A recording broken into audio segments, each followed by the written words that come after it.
First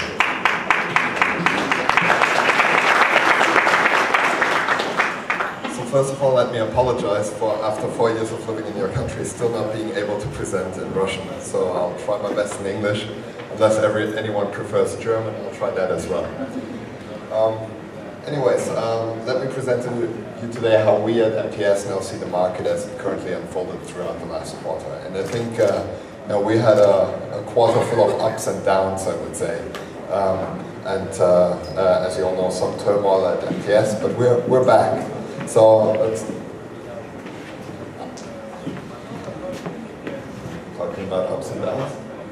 So let me give you a short market overview. I mean, we've just heard how the general market went, but let's add an MTS perspective. So the good news for us was, of course, yes, we've regained market leadership in Q1, and we were very happy about that. But that came actually due to two facts. I think we have not done a too bad job on data. Unfortunately, I think today I was again experiencing the difference when at this place I could not get an MTS data connection. I hope next year we will not be able to choose a location where this is still possible. The other thing was, of course, that we did gain some additional revenues on content, some of it which we were happy for and which was due to great work of our partners, but some of it, and I'll come back to it a bit later, due to a massive fraudulent misuse of our capabilities. So I think we've seen that actually in Paul's presentation, but one of our key focuses will be actually to stop the misuse of our capabilities as an operator. I think what you've seen in the past was really an operator trying to get into all kinds of services, but let's be real. The key focus and the key strength of an operator is our two core capabilities of how we can provide an additional leverage to anyone's business. Once, we're a great marketing instrument. We can give any business huge scale, and we have a billing relationship with the customer. If we focus on those two strengths, actually malpractice on the billing side and on the marketing side gets us into a big problem. First of all, we want to be the primary billing instrument which people can trust, and unfortunately that trust has been misused by a lot of our partners throughout the last 2 quarters. Actually even before that, but I think through the last 2 quarters it really peaked. So we're very much committed to stopping that. We will eliminate every partner that tries to misuse the capabilities which we offer. The other thing is, of course, the same as a marketing instrument. We don't want our customers to be spammed massively, which they are currently. So we will massively invest into stopping these types of malpractices, because for those people who want to do a decent business, who want to offer great products to our customer, that increases their capability to do so. So it's very simple. If I get a message today which has a link, I will not press it. The likeliness, even if you see as a sender, a trusted party, let's say MTS, that this is actually a fraud message is quite high. So it will eliminate also my capability to offer great services to our customers, because it's simply not sure for the subscriber anymore whether this is just a fraud or whether this is actually a really interesting offer. And the same is true actually on the communication side as well. So, if I take a look what happened throughout the last year, or throughout the last quarters, we've seen massive growth in complaints, and we've started massively acting against that.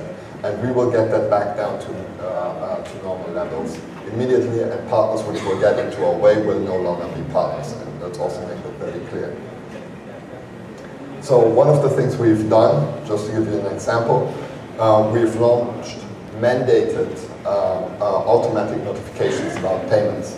This was very much necessary because some of our partners misused this and basically did not inform, as you all know, the customers clearly about what they were paying for and how much they've been paying.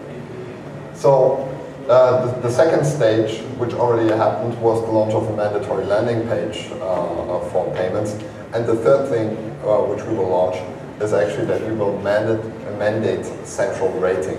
And if anybody needs additional information on that, I think Oksana, who's sitting somewhere in the corner there, can provide some additional input into that.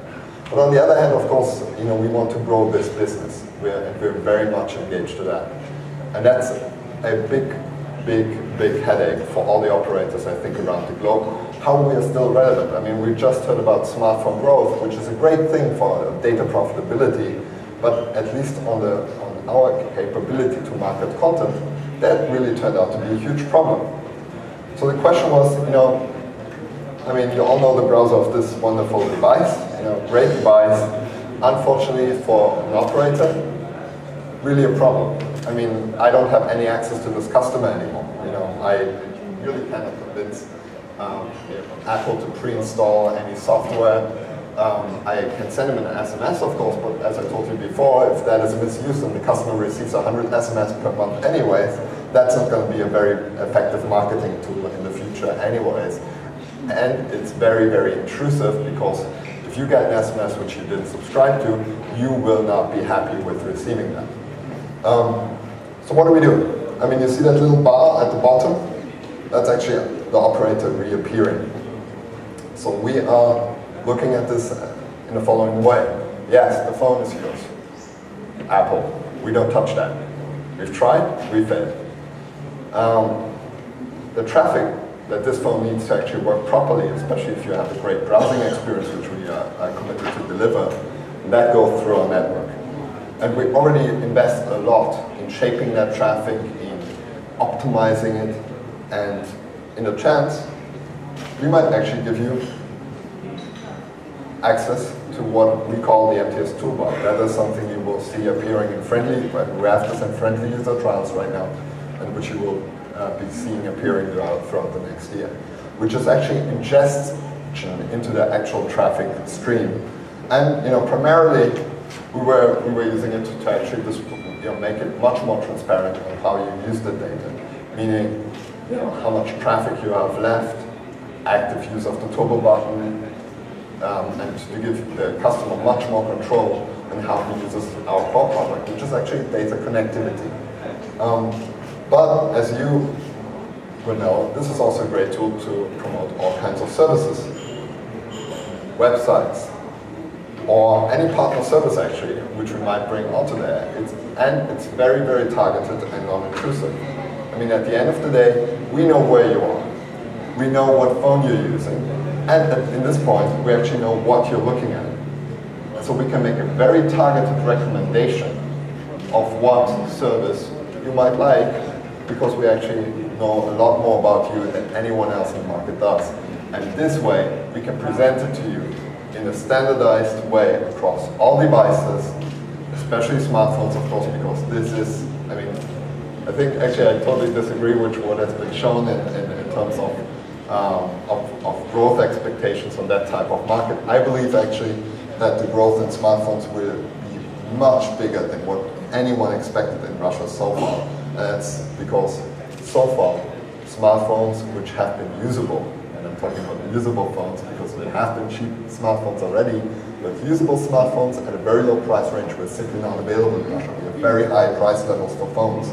This year and next year, I mean, I'm seeing our friends there from Qualcomm, they're helping massively with that. Bringing the price of a real working smartphone down massively will massively change the name of the game. So I don't think, I mean, look at the US. I mean, they're about 4 years ahead of us.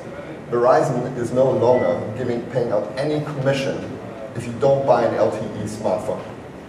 So the sales agent will simply receive nothing if you don't give them an LTE smartphone. By the way, whether it's LTE or another technology, it doesn't really matter, because I think in Russia you will have, especially if we look at Moscow, sometimes an even greater experience on HSPA Plus than you will have on LTE.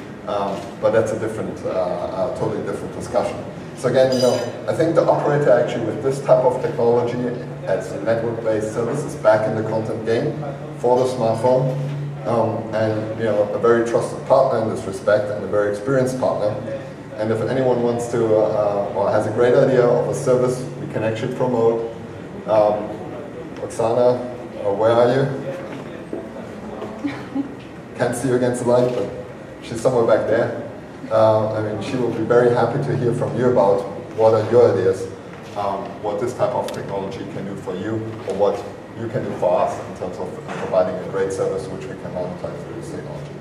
But that was actually it. So I would actually like to ask you for questions, if anyone followed me in English.